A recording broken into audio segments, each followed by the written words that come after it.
Y esto es básicamente, y la justicia tuvo que actuar. Acá hubo muchas exoneraciones, no se pudo. Claro, quizás la diferencia está en que el autor intelectual sería simplemente, digamos, cuando hay un sicario, es decir... No, cuando dice, bueno, matalo a fulano. Matalo a tal. No, acá no, acá es un plan, acá entonces después el que decide matar, mata por su cuenta, pero mata en base, sobre la base de un plan maestro. Hitler ni siquiera firmó ninguna condena, ningún asesinato a un judío. Nada, no hay nada. No se lo podría juzgar a Hitler. Con ese criterio. No, el concepto de la autoridad inmediata para aquellos que aman el derecho y la historia política, que creo que es uno de los capítulos más apasionantes del libro. Pero además hay una cuestión que yo quisiera contarles que me parece muy importante. Lo decía Sebrelli con su gran perspicacia. Lo que tiene de apasionante es meterse en las vidas de las personas. Sí, sí. Por ejemplo, estos hombres eran todos ellos de la carrera judicial, algunos peronistas como Arranian, otros radicales como Gilavera y D'Alessio, pero eran hombres de la carrera judicial. Ellos sabían, porque obviamente estaban en el país, que acá había secuestros, desapariciones, torturas, tenían una idea de que el país estaba pasando cosas muy terribles, pero no tenían idea de la magnitud, de la calamidad de lo que acá se produjo. Centenares de campos de detención clandestinos. Y ellos comentan, y me dicen en sus testimonios, que es algo realmente escalofriante, que durante el juicio, muchos de ellos, bueno, lloraron, tuvieron realmente un colapso anímico. Y hay una frase maravillosa del doctor Ledesma, que dice, mira, en verdad... Yo debo decir que durante todo el año 84, que fueron las audiencias, los 6 miembros de la Cámara Federal sentimos que viajábamos a Marte como astronautas y volvíamos. Yo digo, ¿por qué? Porque el clima de extrañamiento, la sensación de estar, cuando te cuentan, por ejemplo, cómo la familia Bettini es eliminada, uno por uno, chicos, chicas, la familia Tarnopolsky. El caso del chico es una frase horrible que, por favor, no quiero herir ninguna sensibilidad, un chico empalado delante de sus padres, en una cárcel clandestina, ellos mismos. Entonces, esto ayuda a comprender qué pasaba con los argentinos. Muchísima gente no tenía ninguna noción. Conocía el DM2 y nos íbamos a Miami. Claro, la hipocresía también, un poco por desconocimiento, de la clase media, salvo los que tenían un desaparecido en la familia, vivieron en una especie de burbuja. Era la época del ¿Sabían y miraban para otro lado o no sabían? Yo creo que sabían. Era un viaje, los viajes a Miami. Pepe dice no sabían y vos decís había hipocresía. Las colas en los bancos para los plazos fijos espectaculares, la tablita. Una especie, algo muy parecido a este delirio consumista que estamos viviendo hoy y que se paga, que termina, que tiene un con fin. La aclaración de que no es un régimen militar, ¿no? Claro, no, la aclaración. Pequeño detalle. Es un pequeño detalle. Tu reflexión es importante. ¿Sabían o no sabían? Yo no soy psicoanalista, ni lo seré nunca en mi vida, pero ustedes saben que existe la cuestión de la negación. O sea, uno puede creer que no sabe, pero sabe. Sí, ese. Lo que Sartre llama la mala fe. Vos pasás por la esquina y ves que se bajan de un Falcon 4 tipos con anteojos negros, y se le ven las pistolas y se llevan a una persona y lo meten adentro y saliste y te vas a tu casa. Todos han visto algo. Entonces, en el caso concreto, es decir, a mí me pareció en el libro verdaderamente simbólico que hombres de la justicia, hombres que daban habeas corpus, Marcelo, o sea, que no eran tipos que estaban, viste, que tenían un puesto de flores. ¿Entre ellos Zaffaroni? No, Zaffaroni no formó parte de la Cámara Federal. No, pero me refiero que estaba como juez, ¿no? Era uno de los jueces que juzgó por el estatuto del proceso de reorganización nacional. Por eso me pareció especialmente desgraciado que la presidenta hubiera denominado al pasar al doctor Estercera como juez de la dictadura. En todo caso, tan juez de la dictadura como Zaffaroni. Pero como me pareció desgraciado, y yo lo pongo en el libro no es un libro de coyuntura, ojo, yo acá no me quiero pelear con ningún gobierno, al menos que menos con en este libro, pero hay que recordar que en marzo de 2004, cuando el presidente Kirchner recupera la ESMA, o sea, se hace cargo de la ESMA en nombre del Estado, tiene aquella infausta frase diciendo que viene a pedir disculpas en nombre de la democracia por 20 años de silencio. Sí. El silencio fue de él, no de la democracia. Ahora, este tema, que no movió un dedo por ningún preso. Tema de la eventual complicidad civil que introduce con cierta perspicacia Sebrelli, con todas las salvedades, como decías vos recién. En el fondo quizá la sociedad decía que nos limpien de los comunistas, que nos saquen de encima a los comunistas y nosotros miramos para otro lado. Con todas las salvedades. No es quizá lo mismo que ahora que la gente dice, bueno, sabemos que esta gente falsea el INDEC, etcétera, pero si con eso pagamos menos bonos... Es una pregunta, yo creo que uno tiene derecho a hacer cierto tipo de silogismos, pero hay que tener cuidado con eso. Dos de los jueces de la Cámara Federal me dicen... es impresionante esto. Yo pensaba que cuando asumían las Fuerzas Armadas, porque el país era un desorden, el país del... Acá están ustedes entrevistando a una persona que se exilió en el 74, no en el 76. Yo soy un tipo que se va de la Argentina de la AAA, no de Videla. Pero no es que con Videla quizá no hubiera sobrevivido.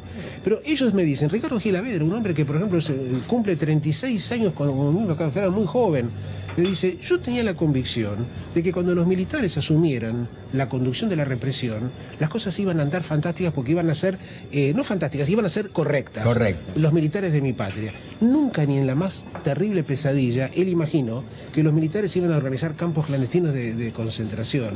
Entonces, respecto de tu pregunta, sí, claro, cuando una sociedad no quiere ver, no quiere ver. Pero no, de ninguna manera yo me niego a querer comparar un gobierno con todos los reproches que puede tener un gobierno basado en el sufragio, como este gobierno. Es una observación sociológica, de una dictadura sangrienta que no la elige nadie, ¿no? Hay un tema también que es interesante señalarlo, que de los defensores de los militares alegan permanentemente por qué no se hizo un juicio a los guerrilleros, que los guerrilleros es la crítica a la teoría de los dos demonios. Yo no creo en la teoría de los dos demonios porque creo que eso es limpiar a la sociedad civil de toda culpabilidad. Fueron dos demonios que vieron... Eso fueron gente salida de la sociedad civil de un lado y del otro y apoyados por uno y por otro. Pero sin perjuicio de eso, no olvidemos que hay un decreto presidencial de Alfonsín que es 24 horas de diferencia con el de las juntas militares del 83, ordenando el procesamiento de las cúpulas de las organizaciones guerrilleras. Sí, claro, por el Código Penal. Aunque creo que no llega a una sentencia. A FMI lo indulta Menem. Claro. Sí, estaba preso hasta la época. Estaba preso. En un proceso en la provincia de Buenos Aires. Alfonsín juzgó positivamente a los responsables de la violencia naturalmente, con competencias incluyendo diversas. López Rega también. Sí. Fue extraditado al país por la verdad. Por eso la historia de los derechos humanos no se comprende sin Alfonsín. Entonces, esta es una cosa muy importante que hay que decir. También es cierto que no es igual la responsabilidad de un Estado asesino que de un grupo privado de asesinos. Hay asesinato es asesinato. Sí. Acá hubo un plan criminal, acá hubo terror de Estado. Esto a mí me parece fundamental. Y lo dicen la sentencia de los jueces, de los camaristas, y yo hago una glosa muy pormenorizada de eso. Es realmente un documento maravilloso, porque traza un perfil de la Argentina, no del 76, arrancando mucho antes, arrancando prácticamente desde el Cordobazo, desde el golpe de Onganía, o sea, de lo que fue el huevo de la serpiente, o sea, la destrucción de la juridicidad. Ahora, el futuro después del juicio de toda esta gente fue bastante disímil. Algunos, como Moreno Campo, terminó en tribunales internacionales, otros como Arlanian se metió mucho en la política, fue ministro, otros como Gilavedra también estuvieron en la política. Esa disimilitud, esa especie de delta espeso de diferencias, al entrevistar a todos, ¿qué fue lo que más te llamó la atención? ¿Alguno que estuviera más triste, otro mejor? A mí lo que me pareció es una buena pregunta. Lo que me pareció más conmovedor es encontrarme, y lo decía Sebrelli al comienzo, con vidas humanas de carne y hueso. Tipos que estaban en su casa, con su familia, con su carrera, con sus hobbies, con sus lecturas, con su actividad docente, y la historia de pronto, porque vos lo preguntabas, de no haber mediado el abocamiento de la Cámara Federal, porque las Fuerzas Armadas se niegan a juzgar, el juicio se hubiera dado por carriles militares. Entonces, en el verano del 84, aparece el destino. Dice, señor, Cámara Federal, causa 13, a juzgar a los comandantes. Y su vida cambió para siempre. Cuando el juicio termina, y después de aquel estremecimiento, cada uno reanuda su vida privada. Efectivamente, hay hombres del justicialismo y de la actividad privada, como Arlanian, y hombres del radicalismo, y hombres que no tienen ninguna militancia partidaria. Seres humanos normales, en el sentido más estricto, ordinarios, de carne y hueso, a los que la historia puso en un lugar estelar. Este es mi libro.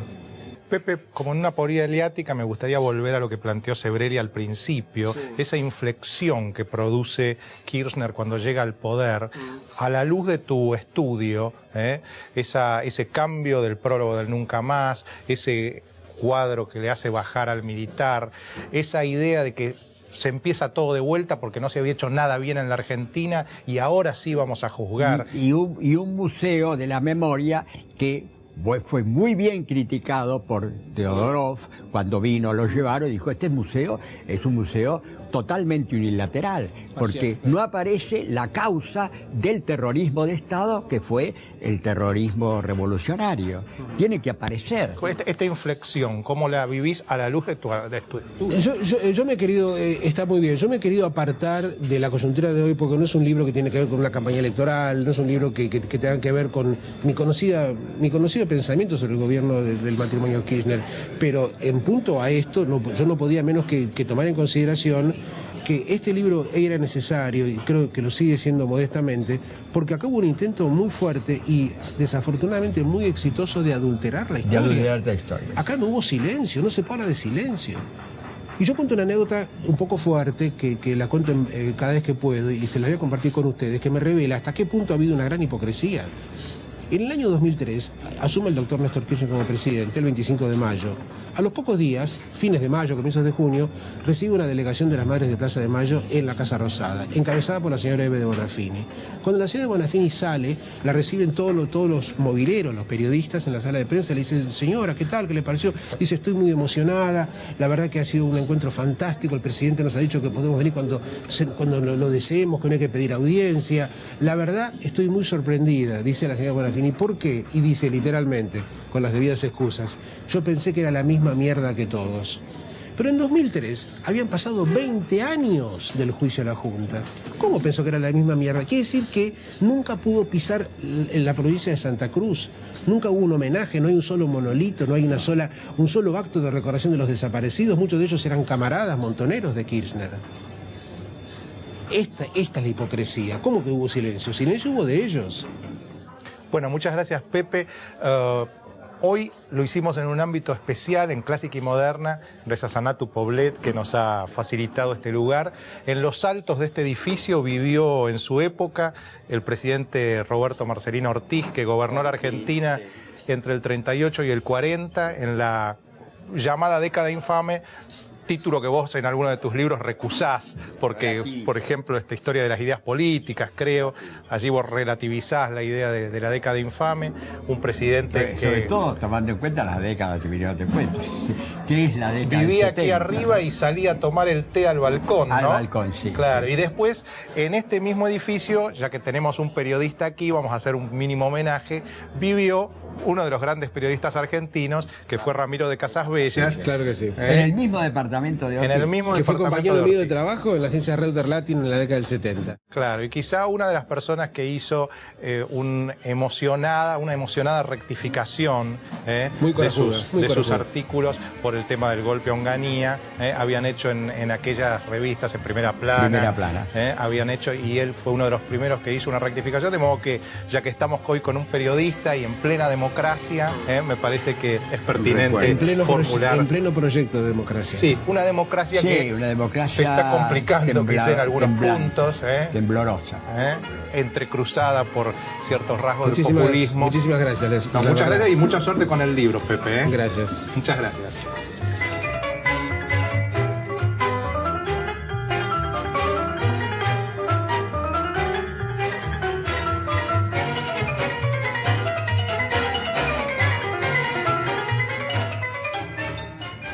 Una empresa joven en un mundo que avanza. Medanito, tenemos energía, somos energía.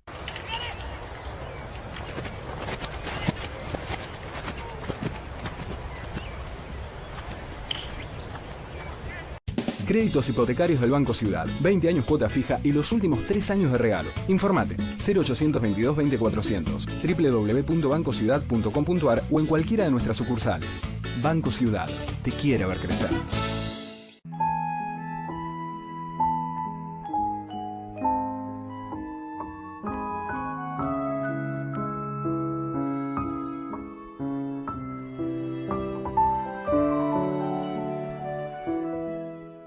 UCES, la excelencia, un compromiso. www.uces.edu.ar